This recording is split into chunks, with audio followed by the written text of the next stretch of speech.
सभी साथियों को नमस्कार, राधे राधे, जय श्री कृष्णा। साथियों, आज हम high court fourth grade, CET 12th level, REET पात्रता, सीईटी ग्रेजुएशन लेवल के लिए हिंदी का संज्ञा टॉपिक पढ़ेंगे, जो आपके लिए काफ़ी महत्वपूर्ण साबित होगा। संज्ञा को आसान तरीके से समझेंगे। अगर वीडियो पसंद आए तो वीडियो को लाइक सब्सक्राइब जरूर करना और वीडियो को अंत तक जरूर करना, अंत तक जरूर देखना। तो साथियों, शुरू करते हैं। संज्ञा क्या है? संज्ञा, इसके बारे में समझेंगे। सबसे आसान भाषा में समझेंगे, ट्रिक के साथ याद करेंगे संज्ञा क्या है। संज्ञा को हम कहानी के रूप में समझते हैं। कल्पना कीजिए कि आप सुबह उठते हैं, आपने माँ को देखा। किसको देखा? माँ को देखा। स्कूल गए, रास्ते में पेड़ देखा, दोस्त राहुल से मिले और खुशी महसूस हुई। अब ध्यान से देखो, इन्हीं शब्दों में एक बात समान है। इन्हीं सभी का कोई न कोई नाम है। यही नाम क्या है? संज्ञा है।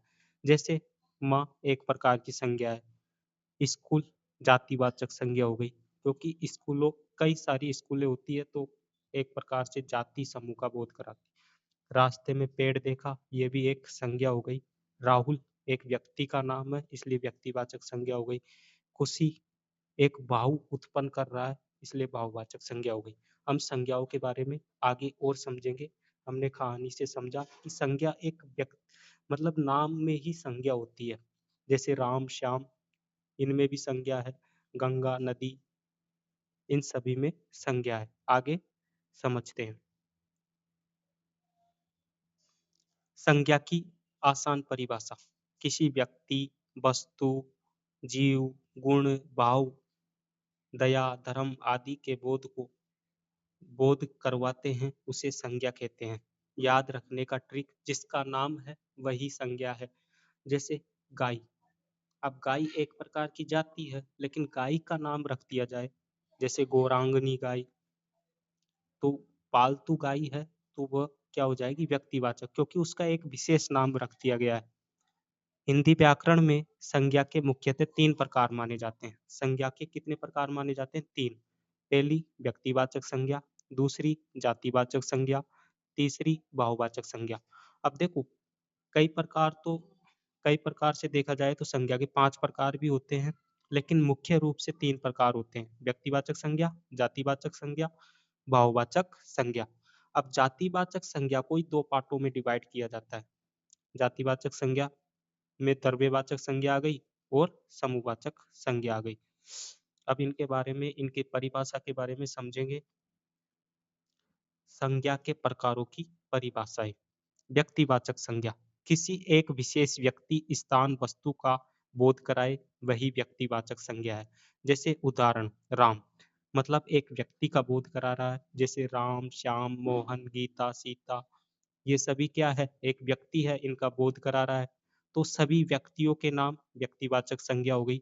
सभी नदियों के नाम, जैसे गंगा, सरस्वती, यमुना, जमुना, ये सभी नदियों के नाम भी क्या होते हैं? व्यक्तिवाचक संज्ञा। और सभी जैसे वारों के नाम, सोमवार, मंगलवार, बुधवार, गुरुवार, शुक्रवार, शनिवार, रविवार, ये सभी क्या है? व्यक्तिवाचक संज्ञाएं हैं।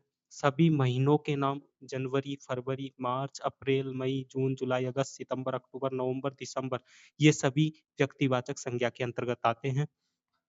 मैं इसमें लिख नहीं सकता, तो आप इसको नोट कर सकते हो। विशेष स्थान, जैसे ताजमहल स्थान है, जयपुर एक जगह है, स्थान है। और पाकिस्तान, भारत, इंडिया, नेपाल, चीन, ये सभी क्या है? व्यक्तिवाचक संज्ञा ही तो है। अब जातिवाचक संज्ञा के बारे में समझते हैं। जिससे पूरे समुदाय या जाति वर्ग का बोध हो, वह जातिवाचक संज्ञा कहलाती है। अब जैसे उदाहरण के तौर पे देखें, लड़का।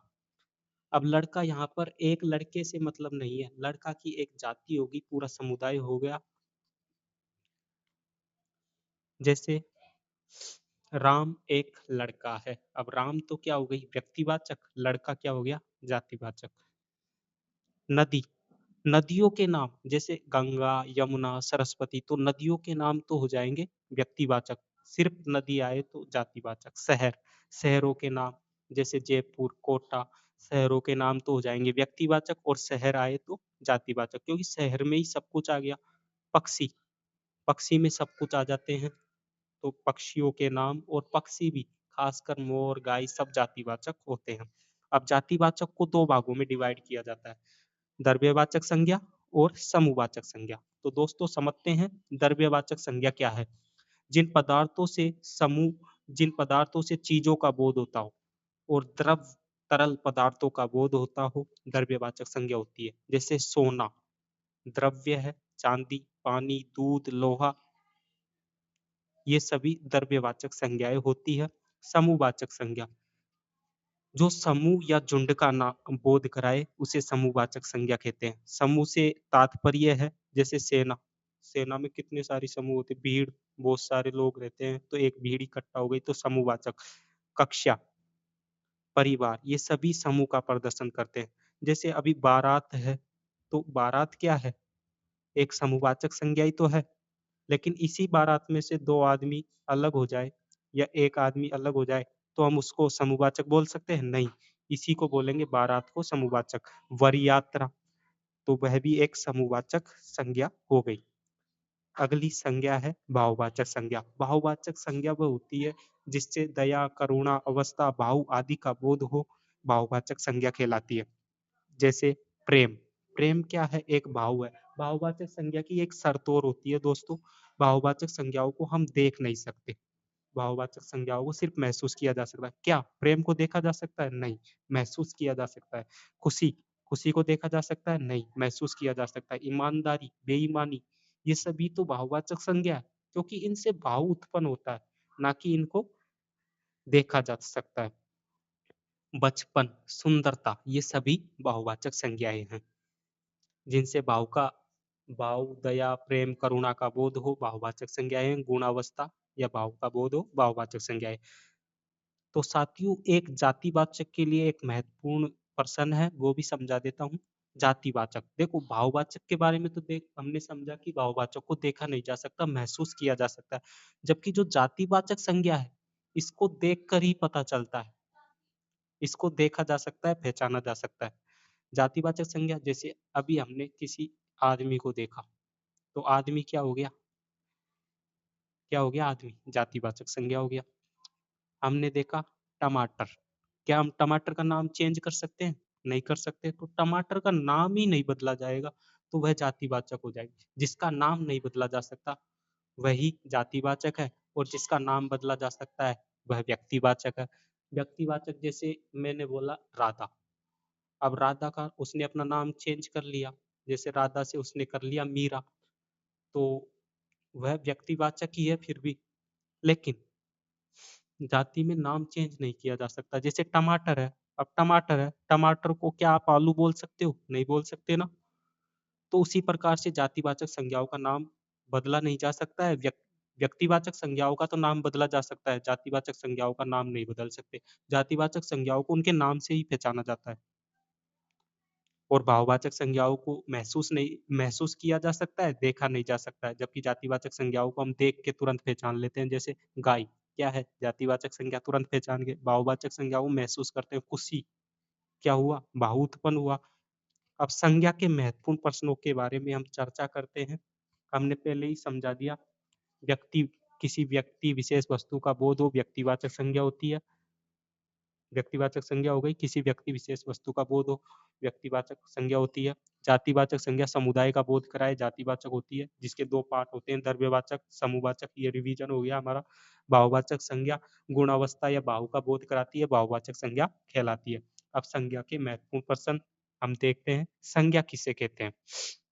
देखो, कार्य के नाम को, गुण के नाम को, व्यक्ति, स्थान, वस्तु के भाव के नाम को, क्रिया के नाम को, तो हमने इसकी परिभाषा आराम से देखी है। तो संज्ञा किसे कहते हैं? व्यक्ति, स्थान, वस्तु या भाव के नाम को संज्ञा कहा जाता है। अगला प्रश्न, जयपुर कौन सी संज्ञा है? तो मैंने आपको समझाया था कि जयपुर एक जगह, स्थान का नाम है।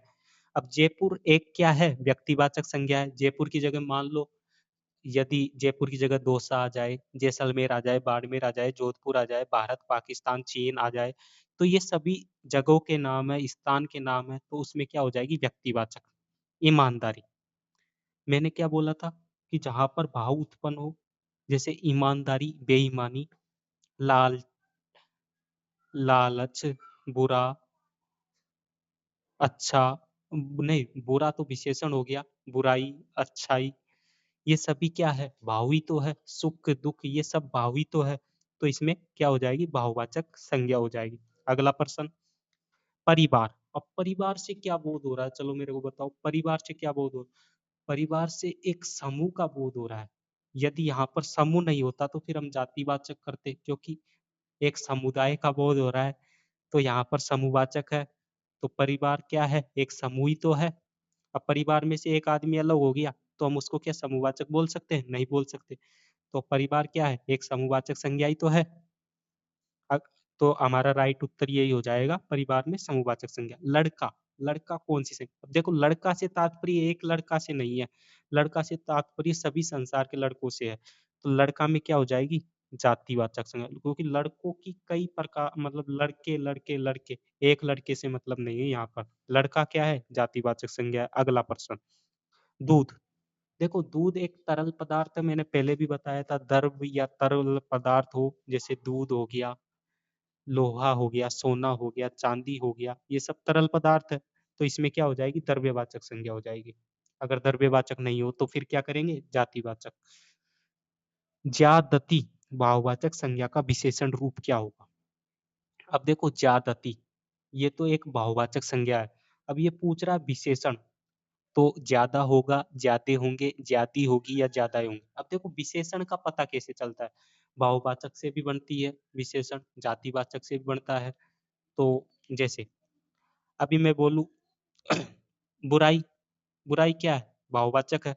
लेकिन मैं ऐसे बोल दूं बुरा आदमी, बुरा आदमी, तो ये क्या हो गया? आदमी की विशेषता क्या होगी? बुरा। तो बुरा क्या है? विशेषण है। वैसे ही ज्यादती, तो ज्यादा, ज्यादा भोजन, कम भोजन, ज्यादा भोजन, तो ज्यादा क्या है? विशेषण ही तो है। तो यहाँ पर क्या हो जाएगा? ज्यादा विशेषण। ए उत्तर।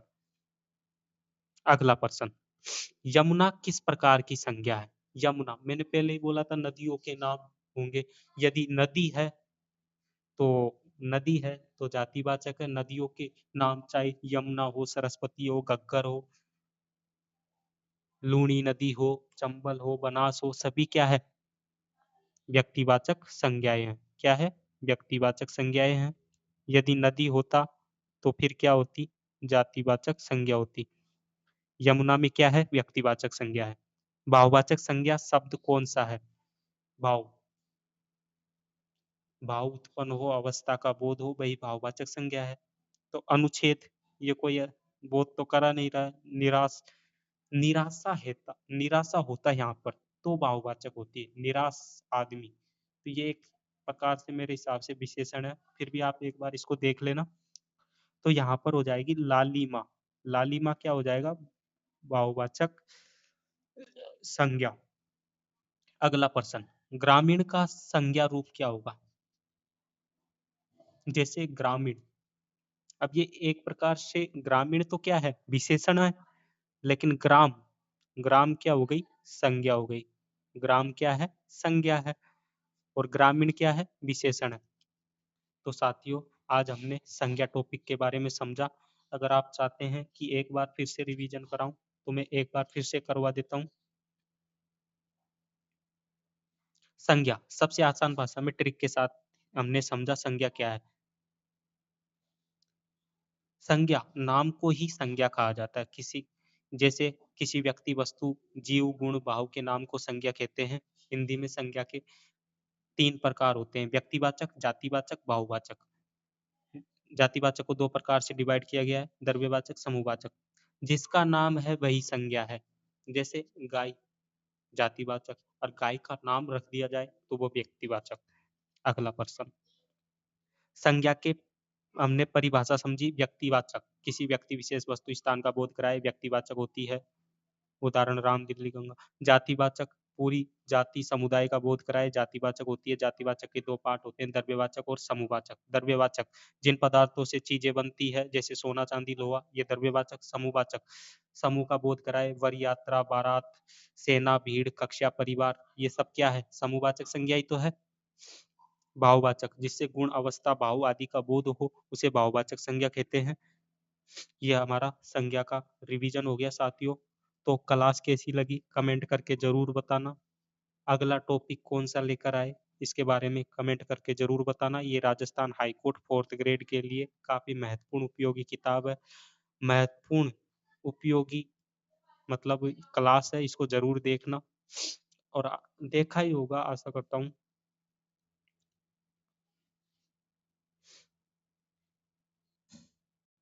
अगर वीडियो पसंद आए तो वीडियो को लाइक सब्सक्राइब जरूर करना साथियों।